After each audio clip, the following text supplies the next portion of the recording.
I gotta show you what I bought.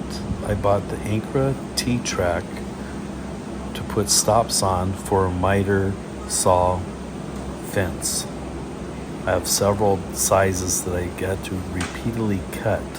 So I bought this, and I'm going to attach this to a piece of wood and attach it to the outfeed of my Mitersaw.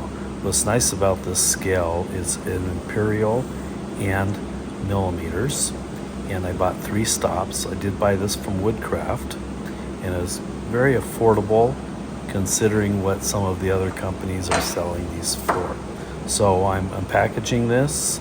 I'm gonna take the stops out. I did buy 3 of them, and then I later realized I probably could have used 4 of them, but one of the sizes are pretty close to each other, and maybe I gotta do something else for the 4th size, but they're repeated over and over sizes I can be cutting. So this fits in the T slot, and I can flip this out of the way.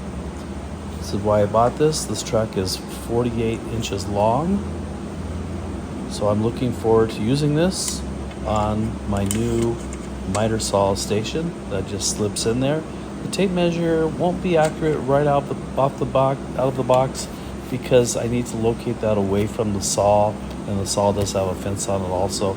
But the tape measure does slide back and forth, so I can slide it over and get it so that they're accurate.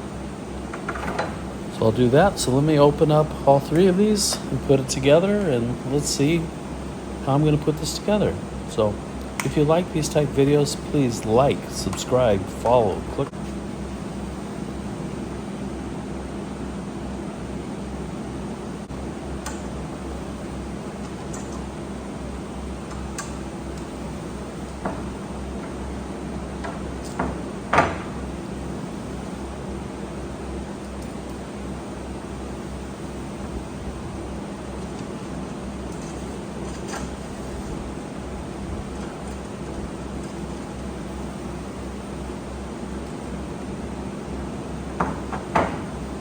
I want to show you this. This has the T bolt on it, and you just loosen it up and it fits in the T track, and then these just slip on there, and you can tighten them down, lock them up to the size once you've adjusted the tape measure so that they'll be accurate. So spend the time adjusting that, dial it in so that your cuts are accurate. But this is going to be cool with 3 stops on it and a fence. So I'm gonna set this up on the saw next. I want to show you something I do different that I don't know if everyone does, but I'm trying to line the fence of the Mitersaw up with the fence for the T. I want to show you something just in case you weren't aware of it, but there are different types of drills. We have a regular drill motor that has a chuck on it, and this one I'm putting what's called the VIX bit. It's a self-centering bit. They sell these in a variety of different sizes depending on what size screw you're going to use. But basically what this is it's a tool that finds the center of your hole. So when you have something like this here, can you see these holes here? See these holes? So what I'm going to do with the VIX bit is I'm going to put this in the hole. That's going to help me find the center of that hole. I'm going to drill that a little bit, and then I'm going to take, this is an impact drill. And what the impact drill does is for long screws, it pounds, and helps you put the screw in a little bit quicker than if you were to put it in with this. Sometimes you put the screw in, you got to back it up, put the screw in, back it up, put the screw in. With the impact, I got to be careful because these are a shorter screw. I don't want to strip the screw. So with that pre-drilled hole, I'm going to set that in there. I like to turn the drill on and off until I see that hole's tight. This is a faster way of doing it. You could also pre-drill these holes. You could also use this to put it in. Take your driver, if you're not comfortable with the impact, put the driver in the drill, tighten that, Now if you turn this a little bit tighter, you hear that click, that's tight.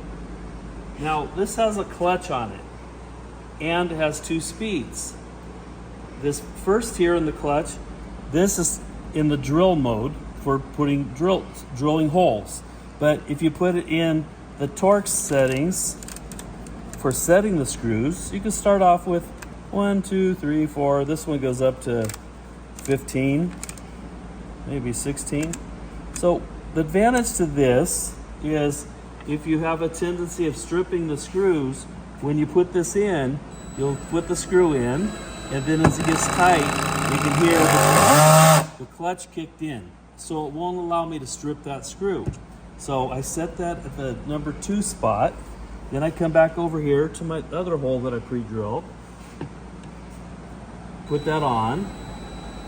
Make sure you put pressure down on the head of the screw so you don't strip the head of the screw. And then the clutch kicks in and you can't ruin screw heads. So if you didn't know that, this one's a 20 volt DeWalt. You can test the charge. This has got 2 lights out of 3. So it's more than halfway charged. And if you're putting in longer screws, you can set the torque setting for some more. But these were really short pan head screws, 1/2 inch long. So that was the perfect setting. So now I need to draw those lines and set that piece underneath here. And then I'm going to be ready to go. But right now, the piece that goes in here is 8.5. That's not wide enough to cut on the panel saw. I can't cut it here, so that's why I bought this. So let me grab that piece. Now, being that this is cordless, it doesn't automatically turn the vacuum on. So I am gonna have to turn the vacuum on the manual mode, not the automatic mode. This also has a light built into it, so you can see the blade. So it gives you a little shadow line where the blade is. And it also comes with this clamp for holding the wood down if you want to use that. So I'm gonna cut this, I'll come right back.